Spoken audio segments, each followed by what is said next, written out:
பக்கத்துல வாழும்போது உன்னருமை தெரியல, உன்னருமை தெரியும் போது பக்கம் நீ இல்ல. தன்னந்தனி படகு போல தத்தளிக்கும் வாழ்க்கை போல தண்டனைகள் ஏதும் இல்லை இந்த மண்ணில.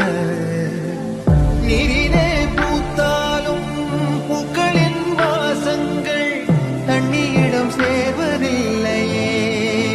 என்ன விதியோ அன்பிலே அன்பிலே இந்த மனம் வாடுதே, கண்ணிலே ஈரம் சேருதே, கல்லிலே பூவும் பூக்குதே. காற்றோடு பட்டம் போல இந்த வாழ்க்கை அடையார் சொல்லக்கூடும், அது போகும் போக்கலாம். கண்ணால் காண்பது இங்கு பொய்யாய் மாறுமா? எங்கோ